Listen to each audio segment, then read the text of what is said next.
pressure equal to force upon area. If we exert this much force, it will exert this much pressure. But if we exert more force, more pressure it will exert. If I take a balloon, pressure is inversely proportional to area. If I take a balloon and press on this, it will not burst. But if I take a balloon and press on this one single pin, it will immediately burst. Liquid pressure. When I insert liquid in this, because of this depth is more, it will exert more pressure and liquid will fall out very far away. But on the top hole, liquid will fall very close. When I am putting more water in this, if you see it is a tube, connecting tube is there, it will be having the same level, and the reason behind this same level is it has to balance the atmospheric pressure. This is manometer, which also tells us about the liquid pressure. At present, the liquid pressure is same in both the tubes. When I am putting it inside this, the depth, according to the depth of the liquid, the pressure changes there.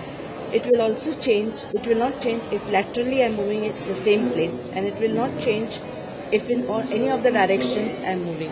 Only it will change if the density of the liquid changes. Now pressure applied in confined liquid. When liquid is confined here in a ball, you see equal and undiminished pressure is applied uniformly in all directions. This is the principle used in hydraulic brakes in cars. This is hydraulic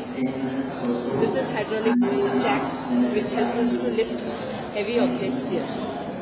We can make use of this is Pascal's law. We can make use of this to lift heavy objects.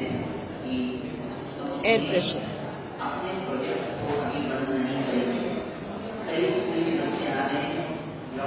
Here we see that car moves ahead because when the air passes through the small nozzle, its speed increases and velocity increases. Low pressure is created here and high pressure is pushing the car ahead.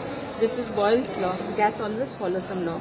This is Boyle's law, which helps us to explain the size of the bubble changes. It is smaller here and it is bigger here because the pressure exerted here is more, and so volume of air is less, whereas pressure exerted here is less, so volume of air is more.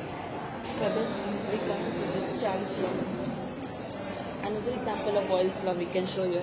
I am exerting more pressure. The volume of air in the balloon is less. When I am exerting less pressure, the volume of air, I am reducing the pressure, volume of air is increasing in the balloon. Next example I can show the Charles law, wherein Charles law, temperature increases, volume increases. When volume increases here, density becomes less and hence the air becomes rarer and rises. This is a simple barometer. This simple barometer helps us to gauge whether the pressure is high or low.